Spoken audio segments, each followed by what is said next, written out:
Dr. Brane Senegačnik, klasični filolog, prevajalec, esejist in predavatelj na Filozofski fakulteti Univerze v Ljubljani, je naš osrednji sodobni lirični pesnik. Obenem pa ga lirika privlači tudi kot bralca, misleca, znanstvenika, intelektualca. O njej govorijo vsaj 3 njegove teoretske knjige: Smrt lirike, Dežela, ki je ni na zemljevidu, lirični vidiki antropologije in lirični prostor. Združuje pa jih to, da se Senegačnik v njih odvrne od prevladujočih literarno-vednih metodologij. K poeziji, pa tudi umetnosti sploh, pristopa ontološko, obenem pa poudarja, da je njeno doživljanje povezano s širšimi antropološkimi vprašanji. Tokrat se z njim podajamo v lirični prostor in prevprašujemo liričnega človeka. Z doktorjem Branetom Senegačnikom se bom pogovarjala Tina Kozin.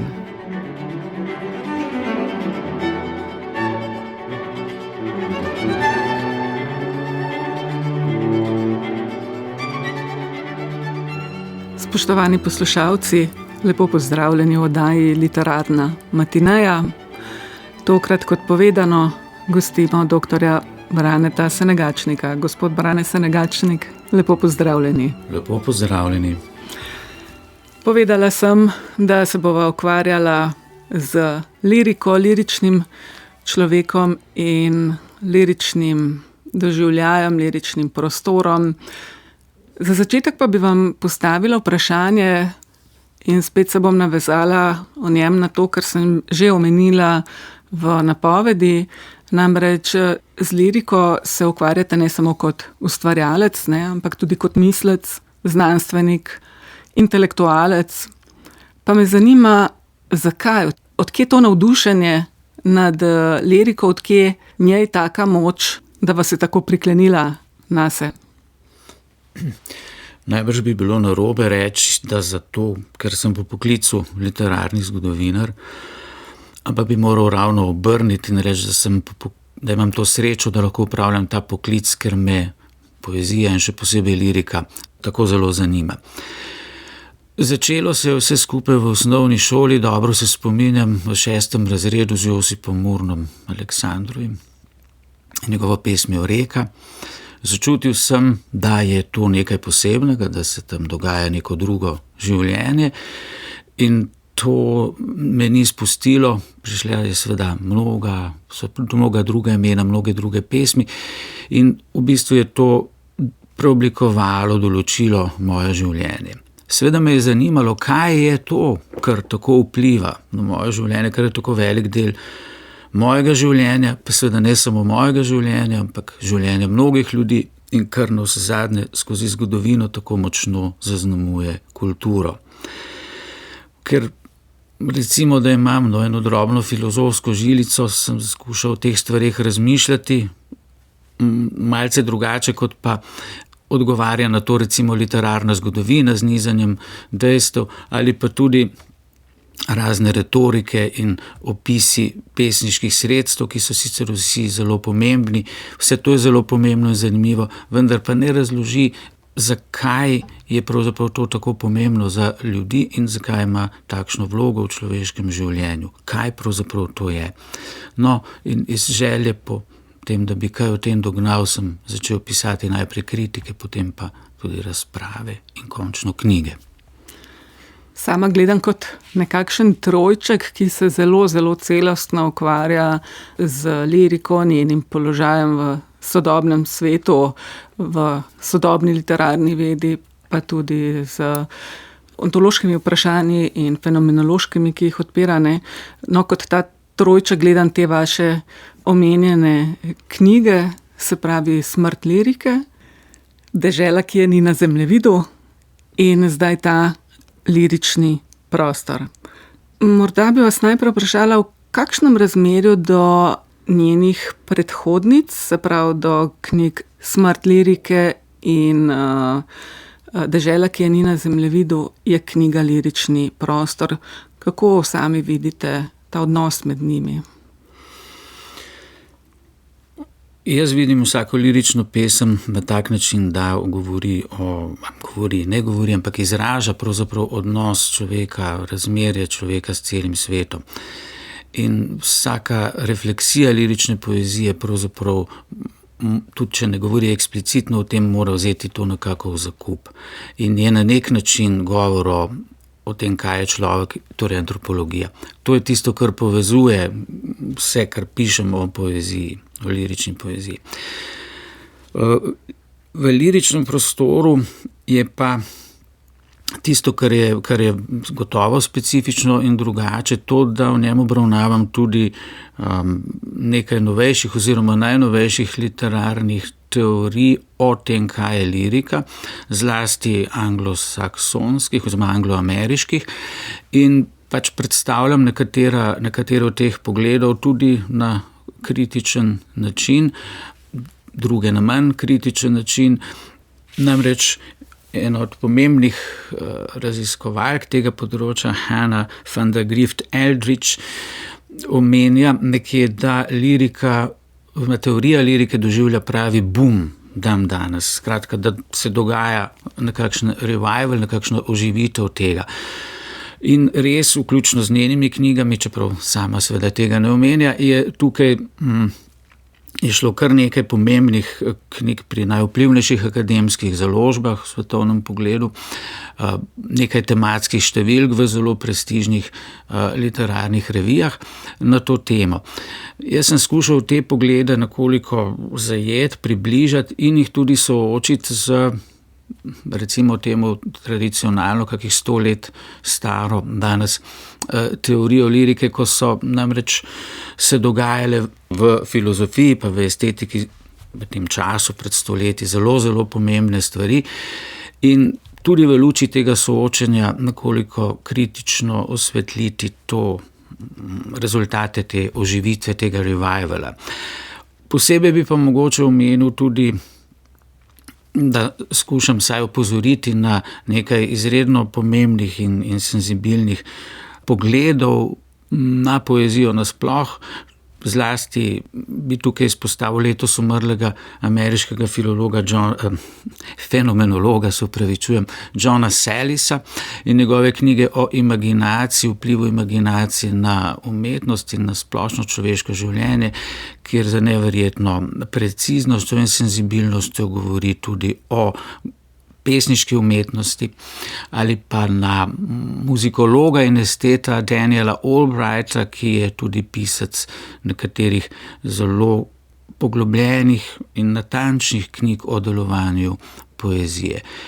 Pa še številni drugi, Jonathan Carter, na primer, ki sicer ni bil fenomenolog, vendar je tudi eden tistih, ki pač po mojem prepričanju z najširšo in najbolj občutljivo besedo raziskujejo to, kaj je lirična poezija. Te stvari so gotovo drugačne in nove v knjigi Lirični prostor. Kaler je bil strukturalist, če se ne motim.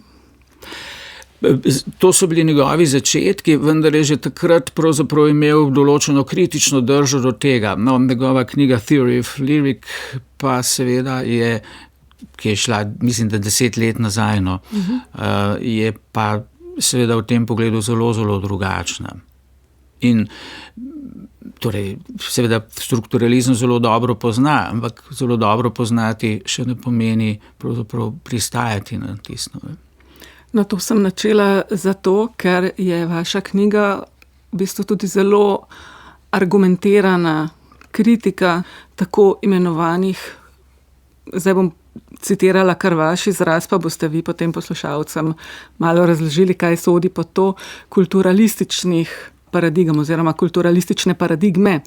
Pri tem, da vi ste eden redkih, ki danes zagovarja ontološki in fenomenološki pogled, pristop k ne samo poeziji, temveč k umetnosti sploh. Zdi se, da je ta vidik kar nekako odrinjen, po drugi strani pa se zdi tudi, da celostno nekako sprejemanje umetnosti tega ne dovoljuje, no? Ja, Kulturalizem je izraz, ki ga mislim ni v slovarju slovenskega knjižnega jezika. Uporabljam ga pa zato, ker je izveden iz angleškega pridevnika cultural in ker je ta paradigma izšla oziroma se predvsem razširila z angloameriškimi teorijami, pravzaprav kulturološkega pogleda, če bi uporabil čisto tako slovenski izraz, kulturološkega pogleda na umetnost. Ta umetnost, pa ta paradigma razume umetniško delo scela pravzaprav znotraj obzorja kulturnih procesov, kulturnih mehanizmov, ki so pa sami v resnici pravzaprav del družbenega dogajanja. Skratka, vse to je družbeno, je produkt pravzaprav družbenih razmerij, družbenih procesov, izven katerih ničesar ni. Samo da je recimo kulturologija, pa ta culturalizem, pravzaprav bolj intelektualni izraz tega družbenega, ampak v resnici je in ultima analisi na koncu koncev zvedljivo pravzaprav to na družbeno logiko. Glavni problem tega pa je, da tukaj ni prostora za človeško individualnost v pravem pomenu besede. Brez človeške individualnosti, ki jo imam za osnovno dejstvo, je pa skorajda nemogoče zares razložiti delovanje jezika, uporabo jezika, spreminjanje jezika v času in skozi čas, kar so seveda vse dejstva. Lahko seveda tudi črtamo to vprašanje. Manfred Frank, nemški filozof, na katerega se zelo močno opiram tudi v tej knjigi, je že v 70 letih na nekem predavanju rekel, da je svet najlažje razložiti tako, da iz njega črtamo človeka. Ampak ali smo s tem kaj razložili, je pa seveda drugo vprašanje. Tem bolj pa velja seveda, da brez individualnosti ni, ali pa je zelo težko govoriti o lirični poeziji adekvatno, ker je pač to pravzaprav kvintesenca, zgoščenost, najmočnejša oblika individualnosti, ki se izraža skozi jezik in kliče seveda k drugačnemu stiku med človeškimi individualitetami ali človeškimi osebami. Če se zdaj pomakneva še malo naprej, o čem govorimo, ko govorimo o lirični poeziji? O tem sva se seveda že pogovarjala, ampak zdaj ste napeljali na to in mislim, da je vendarle zelo pomembno nekako osnova najinega pogovora, da poslušalcem, ki morda kakšnega pogovora z vami niso slišali, to še enkrat pojasniva. Za lirično poezijo imam predvsem tisto poezijo, ki izraža, kolikor je to mogoče, človekov odnos do sveta neposredno.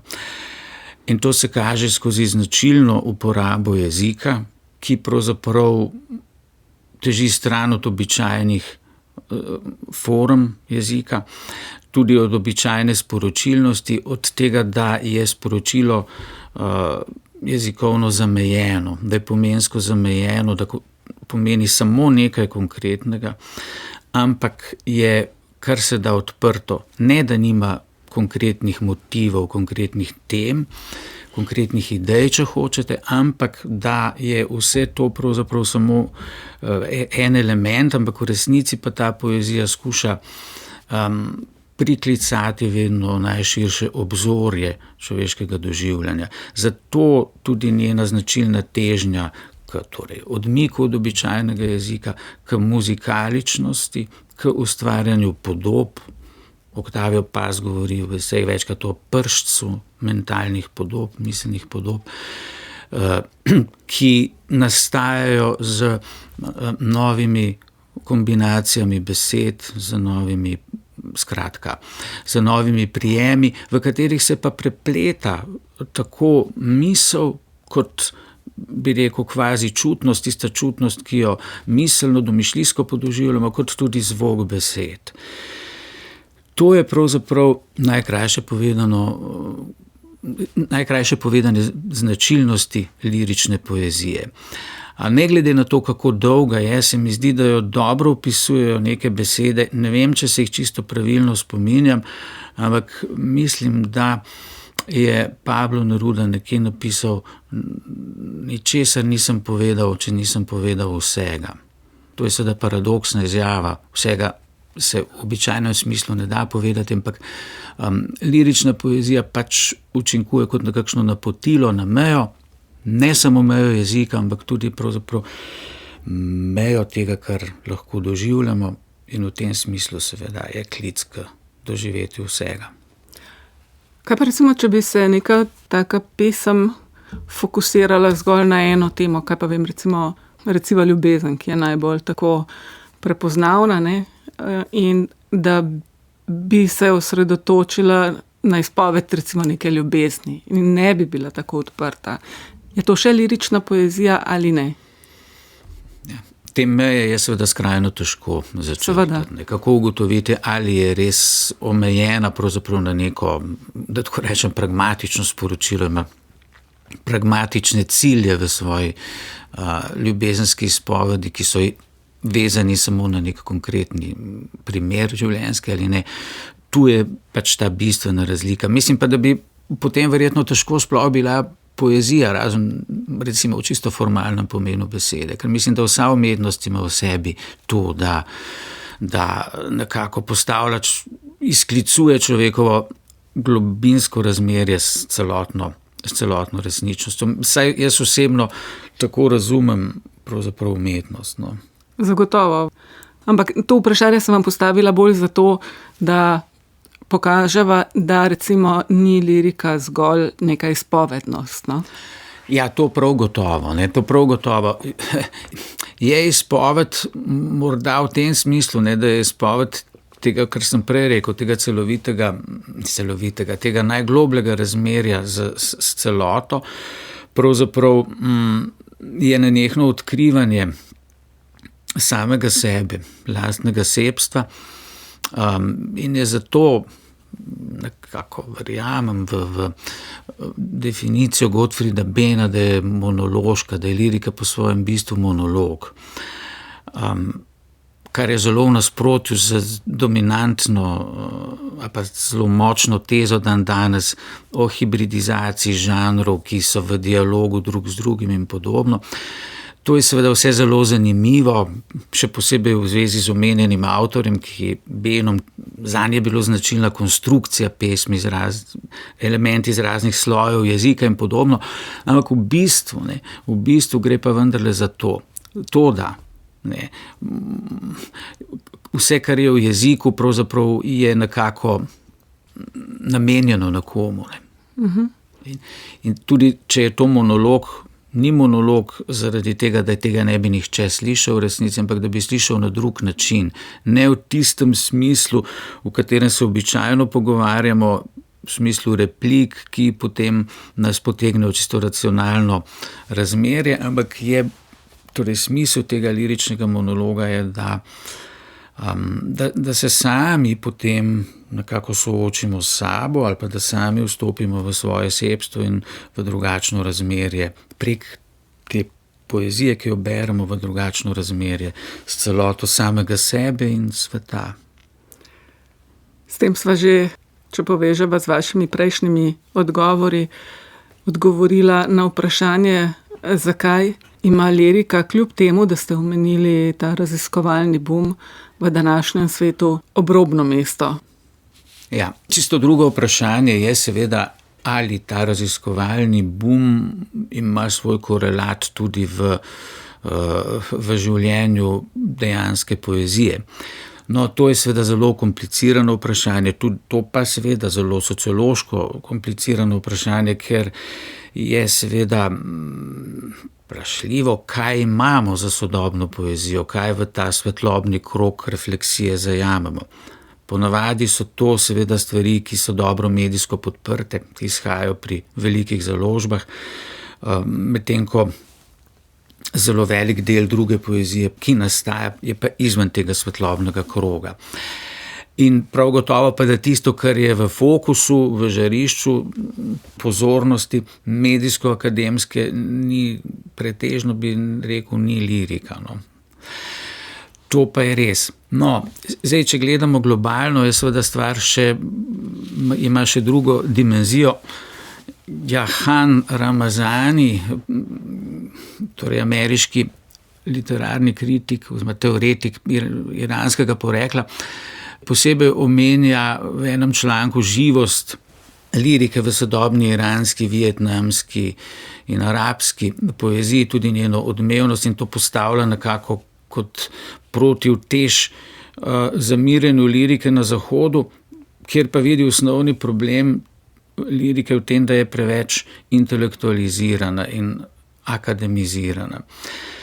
To je zdaj seveda še kar zanimivo stališče, kajti zelo verjetno je živost lirike v teh ne evropskih pa ne ameriških kulturah povezana s tem, da ravno tiste teme, ki so nekoč še kako žive bile v evropski liriki, zdaj pač niso. Ne? Ampak to ni problem lirike kot takšne, lirične drže, ampak naravnanosti kulture, ki pa v tem smislu ni naklonjena liriki.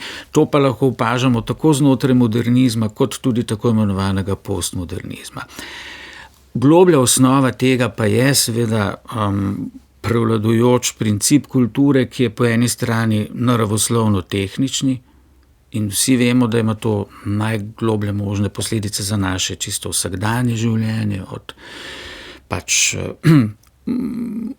omrežji, na katere smo vezani, do umetne inteligence, in pa po drugi strani nekako analogno družbeno razumevanje človeka. Kot je na eni strani narava stvar nekih nadosebnih procesov, tako je tudi družba stvar nekih nadosebnih procesov, kjer na koncu za osebo zmanjka prostora. Poglejva zdaj malo v lirični prostor. O čem govorimo, ko govorimo o liričnem prostoru?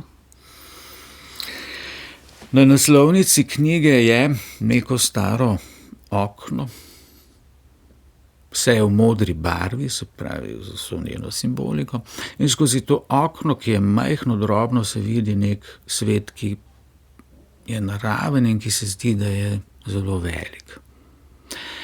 Bistvena stvar pri liričnem prostoru je obzorje. Ljudje vedno živimo in delujemo znotraj nekega obzorja.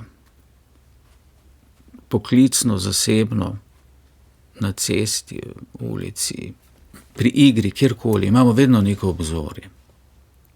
Ampak to obzorje je seveda vedno nekako uokvirjeno. Uokvirjeno je s tem, kar počnemo, z našimi ambicijami, z našo željo, z našimi potrebami v nekem konkretnem primeru. Zato ta obzorja ves čas tudi spreminjamo, jih širimo, ožimo, odvisno od tega, kje smo, s kom smo, ali smo sami, ali smo v večji skupini, v dvoje, kakorkoli, se te stvari nenehoma spreminjajo. Ampak vedno je to obzorje nekako uokvirjeno. Zdaj, ko sem prej omenil, da je dominanten ton sodobni kulturi naravoslovno-tehnična misel, ali pa družboslovna misel, je seveda tako, da so oblike kulture potem izrazito uokvirjene, se pravi zožene s tistimi miselnimi osnovami, iz katerih to razumevanje človeka izvira. V lirični poeziji pa, vsaj jaz jo tako razumem, se razpira obzorje v najširšem pomenu besede, da tako rečem, malo po filozofsko, obzorje kot obzorje. Dojetje tega, da pravzaprav je to vedno nekaj, kar je pred nami, kar nas v tem smislu vzpostavlja in česar nikoli ne moremo doseči. Ne. Za obzorje je značilno, da ga ne moremo doseči. Lahko seveda ujamemo neke stvari, ki so nekaj časa na našem obzorju, ampak obzorje se, s tem, ko se mi premikamo, premika.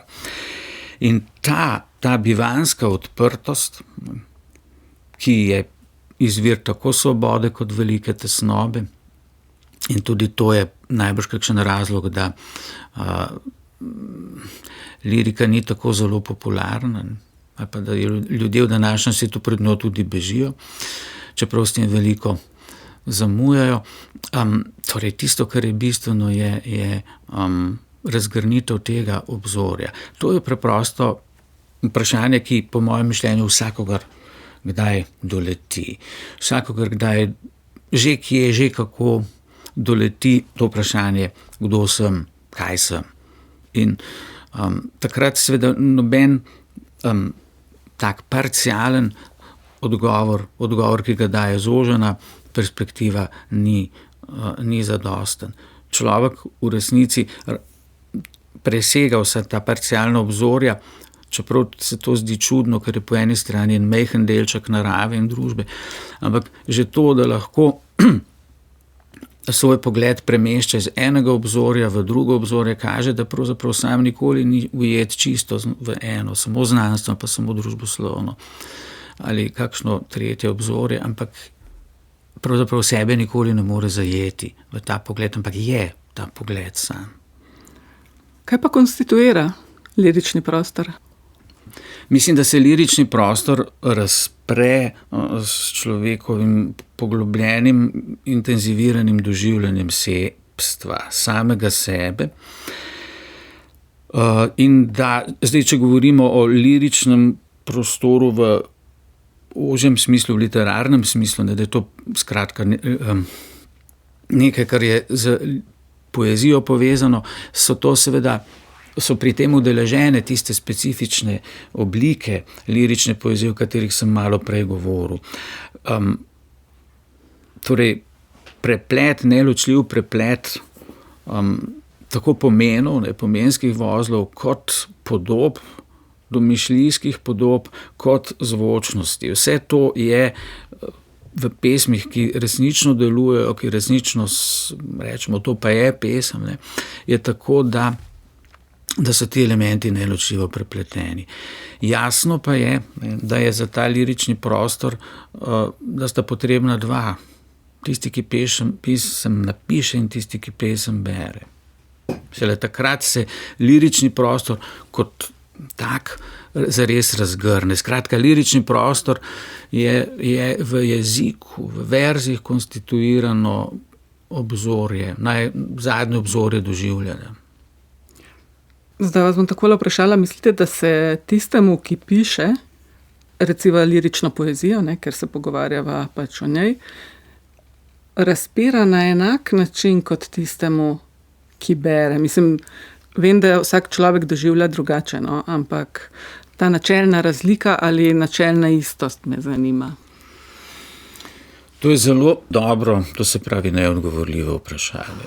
V bistvu tega ne vemo. V bistvu tega ne moremo vedeti, ravno zaradi tega, ker torej pač saj moj pogled je tak, ker gre za razgrnitev vsega, tega, kar v bistvu sem, in samega sebe pravzaprav ne morem zajeti, ne morem zares videti sebe v celoti, tisti celoti, ki se mi razkriva ali pa jo občutim ravno skozi lirični doživljaj.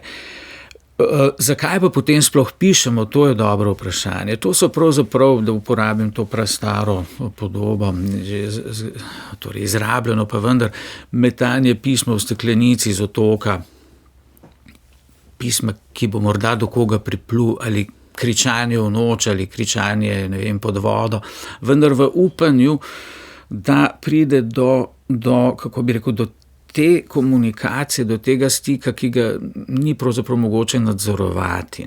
In to je tista bistvena razlika, ker za te razsežnosti samodoživljanja, ki se pojavljajo v liriki, teh pravzaprav ne moremo formalizirati in uporabiti v umetnem jeziku. Tega, ker so to stvari, ki so nedoločljive, ki nimajo jasnih robov in ker so žive, ker se prelivajo. In zato pač noben znak ne more biti fiksen znak tega. Tukaj mislim, da je ne samo težava lirike, to ali tisti, ki bere, razume tako kot tisti, ki je napisal, ampak tudi velika možnost, velika priložnost. Pravzaprav pisanje, tako kot branje poezije, je vedno veliko upanje, da se nekoga to dotakne, da nekdo to sliši.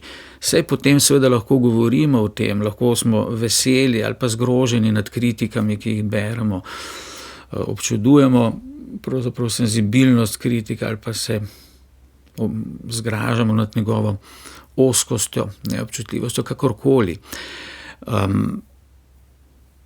Mislim pa, da je dejstvo, da tak jezik, torej kot je lirični jezik, ki je seveda jezik in želi komunicirati, ampak vendarle ne želi komunicirati na najbolj ekonomičen in jasen način, ampak ravno nasprotno, ki na videz otežuje na vse možne načine komunikacije, da je to dokaz, svojski dokaz potrebe potem, da komuniciramo tudi onstran ozkih formalno določljivih jezikovnih oblik.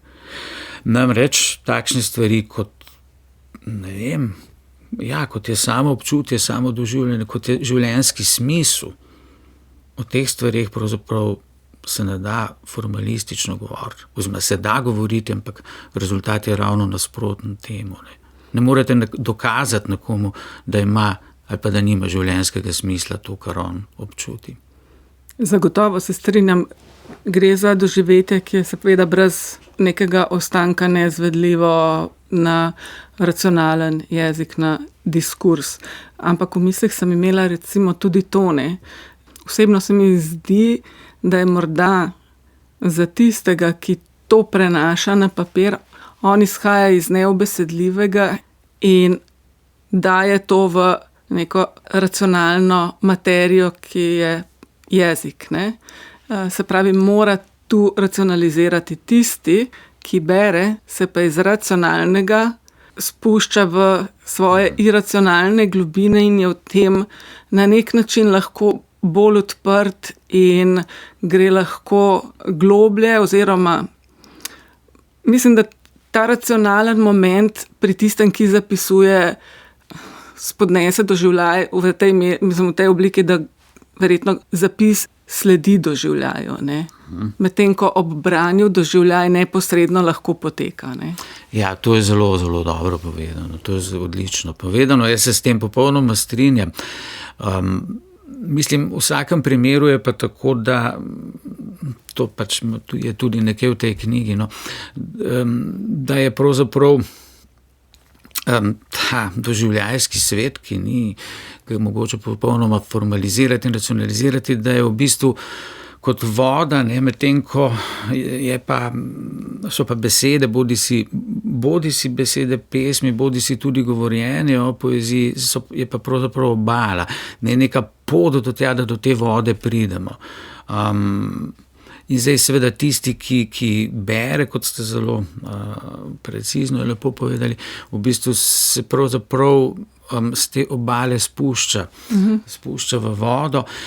In zdaj ali je šel v vodo na istem mestu, na kateri je recimo avtor ali avtorica priplavala na obalo in začela zapisovati, to je drugo vprašanje, ampak kje pa je morje, da tako rečem. Ne?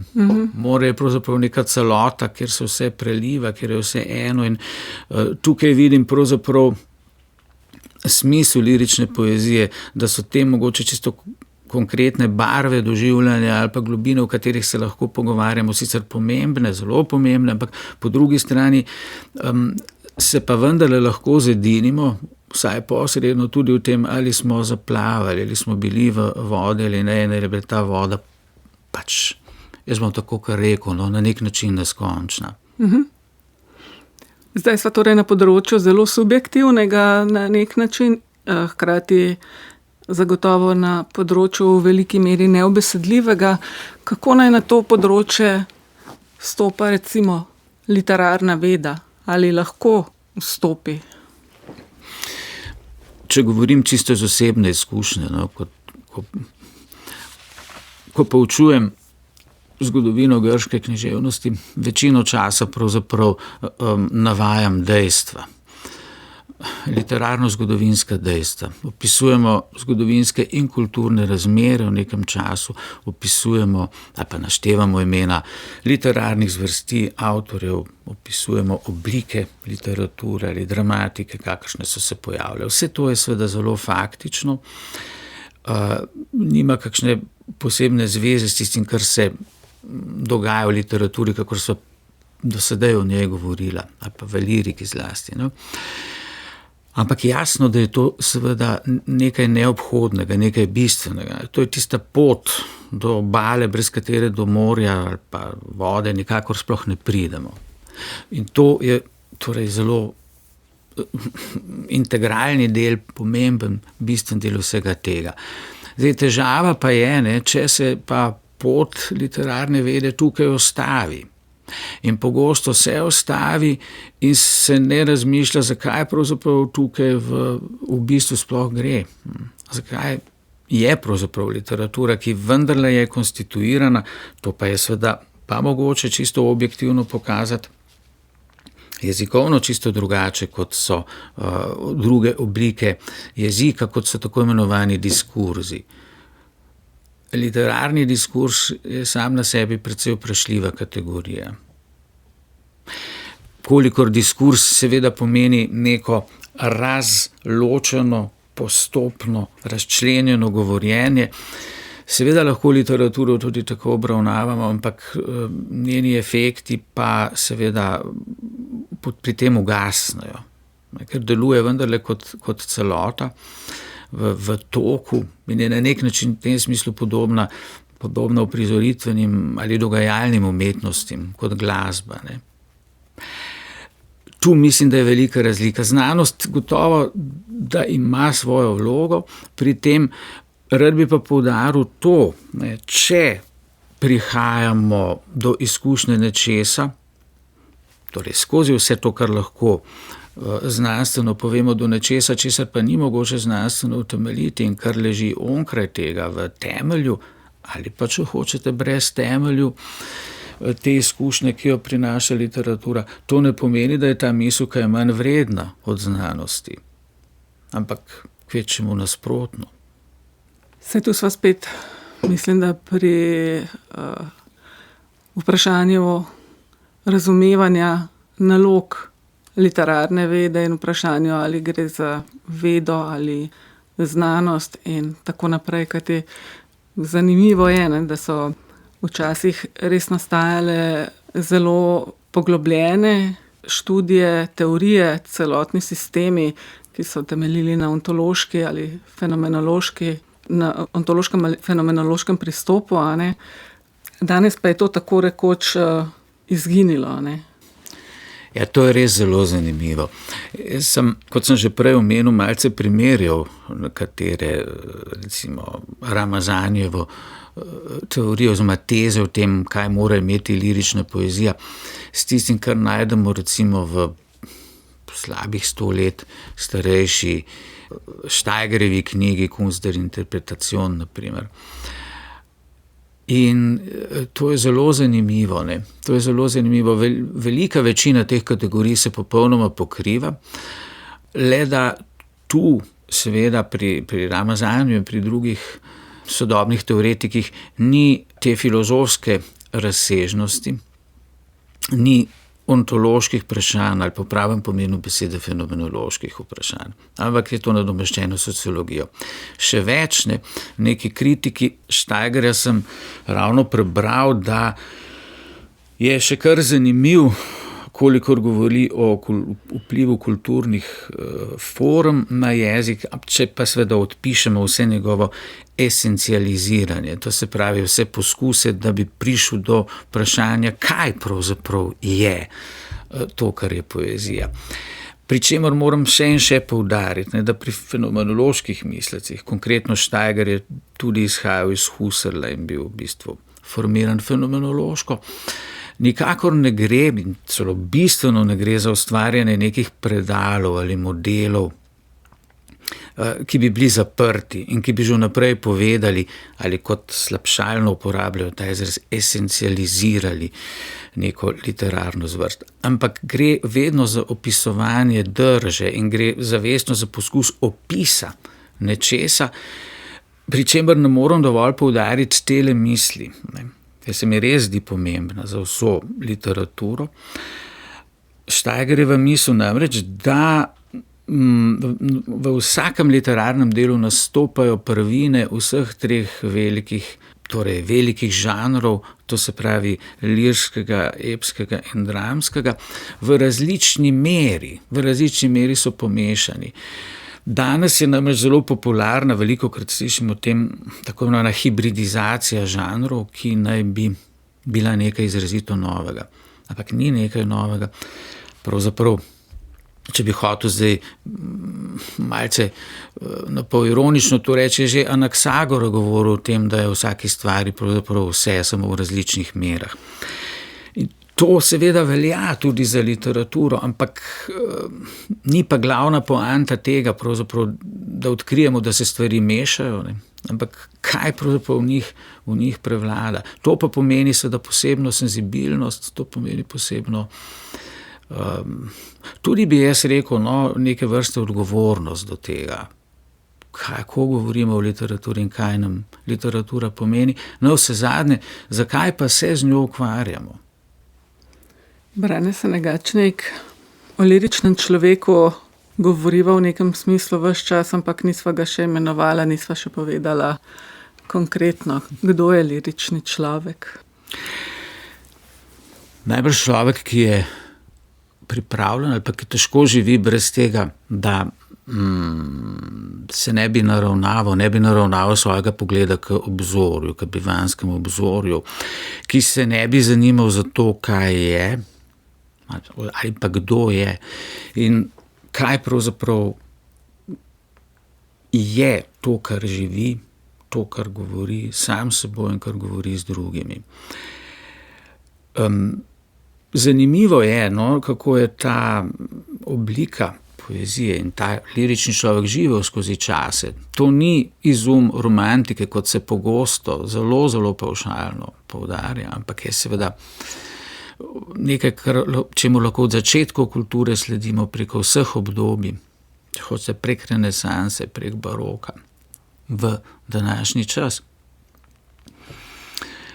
Človek, ki sliši drugi glas, kot pravi temu Octavio Paz, sklepni esej v knjigi je posvečen njemu, ki je tisti glas, drugi glas je glas naših davnih pradedov in naših nerojenih vnukov, kot pravi. Ne. To je nek glas drugosti, glas obzorja, ki je seveda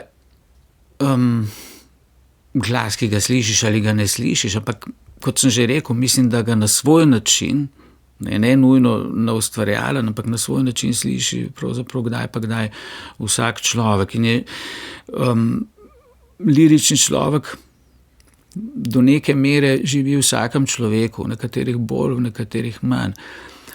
Kot že rečeno, je pa izkušnja obzorja, izkušnja odprtosti sveta, tista, ki je seveda izkušnja svobode, ampak tudi izkušnja tesnobe, zaradi tega, ker ni več oprimkov vsakdanjega življenja.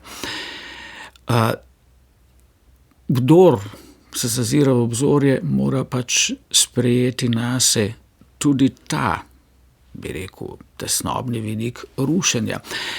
Če smem, bi to orisal z dvema verzoma Gottfrieda Benna, ki se mi zdi, da imenitno zgoščeno to povesta. Kakšna je pot do tiste obale? V originalu: Wer die Zerstörung flieht, wird niemals stehen, wo Glück um Glück zum Strand die Rosen wehen. Ali v prevodu, malo leseno: Ne bo ga tam, kdor pred uničenjem beži, ker za srečo sreča veje k obali z rožami. Brane Senegačnik, ker nam zmanjkuje časa, bi vam postavila še eno vprašanje, malo bolj celostno. Govorila sva seveda o tem, da je lirična pesem taka celota, ki deluje na človekovo osebstveno celoto. Hkrati ste omenili, da se v vseh žanri prepletajo na nek način vsi, ampak seveda v različnih oblikah, različnih razmerjih in tako naprej. Pa me zanima, ali na to človekovo sebstveno celoto potem, če pogledava zdaj osnovne literarne vrste, se pravi, ali pa oblike, lirično, epično in dramatično, ali je to značilno, ta nagovor človekovi sebstveni celoti značilen samo za lirično obliko ali ne? Mislim, da je značilen za umetnost v celoti, ne, vso literaturo seveda, vendar na različne načine. Značilno je, da nas naprimer v dramatiki, če gledam zelo klasično, ne, je tisto, kar nas zadane, po čemer se nam pravzaprav razkrije ali pa začutimo srh tega presežnega pravzaprav zgodba, zaplet zgodbe. Ne vem, če beremo Kralja Oedipa, ko vidimo, da se iz verza v vers pravzaprav spreminja to, kako je z njegovo usodo, ne, in potem pride do tistega končnega spoznanja, je seveda učinek zgodbe tisti, ki nas tako pretrese, čeprav seveda je pa drama polna zelo lepih, lepih verzov, lepih fraz, globokih misli in tako dalje. Ne. Ali v epskih pejsažih, slikovitih epskih pejsažih, ki govorijo bolj z neke distance, morda ne toliko z neposredno udeleženostjo nevidnega pripovedovalca, ampak nam razgridejo neko panoramo sveta, ali je to, lahko je to pokrajina, lahko je to mesto s svojim vrvežem,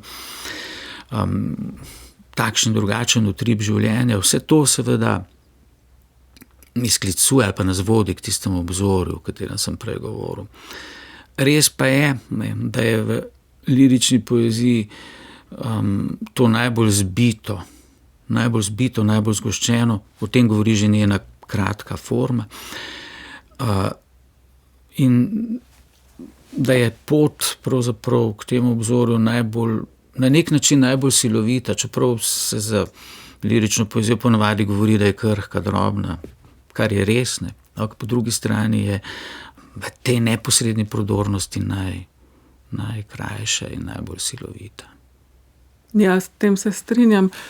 Sem vam pa postavila to vprašanje tudi zato, sem vesela, da ste se dotaknili dramatike, ker prav recimo grška dramatika, omenili ste Oedipa, Antigona, tu se postavljajo res velika vprašanja, mislim, ta temeljna, ne, tudi. No, seveda, nedvomno in še tako, bi rekel, dramska zgradba, še tako obračanje stališč ali pa spoznanj, seveda ne bi imelo te teže, če ne bi šlo za tako usodno vprašanje, za najusodnejše vprašanje. To je pa popolnoma nedvomno, ne. Zdaj, seveda, tu se odpira neko drugo veliko vprašanje, ne. To so tragedije, to sta tragediji, ki ste jih omenili. Ali je v današnjem času tragedija sploh mogoča, znamenita Steinerjeva Smrt tragedije, kjer pravi, ne, da če se ljudje prepirajo glede nekega vodovoda, ali kaj podobnega, da iz tega težko nastane tragedija, če bi z majčkeno več razumnosti in strpnosti pravzaprav lahko problem odpravili. Ne, tam v bistvu je tragedija v bistvu ne more biti. Da je sodobni teoretiki mnogi menijo, da je tam, kjer je bila prej usoda, da so danes družbene razmere, pro katerim je posameznik enako nemočen, kot je bil prej proti usodi, ampak ta stvar seveda ni popolnoma ista, ne? Ker družbene razmere se vendarle lahko spremenijo in se spreminjajo, usoda je pa seveda nekaj popolnoma drugega. Zdaj, če pogledava v bistvu svet, v katerem je smrt tabuizirana in odrinjena, verjetno ni svet, ki bi bil pripravljen na prava eksistencialna vprašanja, ne? Natanko tako. In posledice tega, vsaj jaz jih tako opažam, so pravzaprav zelo dobro vidne v kulturi, ne, kjer se pravzaprav popolnoma politizira, včasih se postavlja popolnoma v funkcijo v bistvu politike, medtem ko, kako bi rekel, psihološki profil človeka, ki se pojavlja v tej poeziji, pa neverjetno plitov, ne, pogosto, žal moram tako reči, čisto infantilen, v svojem terjavem odnosu do sveta in svoji popolni ploskosti. To je seveda zelo zanimivo, ker je to združeno po drugi strani z neko vzvišeno držo do tradicije in do pač tistih resnično neizmernih notranjih svetov, kakršne srečujemo v likih svetovne dramatike ali literature nasploh. Brane Senegačnik, tu bova postavila piko, ne samo zato, ker nama je čas odmeril to mero, ampak tudi zato, ker mislim, da sva za danes o tej temi zaokroženo povedala kar veliko že. Najlepša hvala za povabilo in lep pozdrav vsem poslušalkam in poslušalcem. Hvala vam za res zanimiv pogovor. Spoštovani poslušalci, tudi jaz se vam zahvaljujem za pozornost, ki ste nam jo namenili danes v oddaji Literarna matineja. Z doktorjem Branetom Senegačnikom sem se pogovarjala Tina Kozin, za tehnični del oddaje pa je skrbel Damjan Rostan.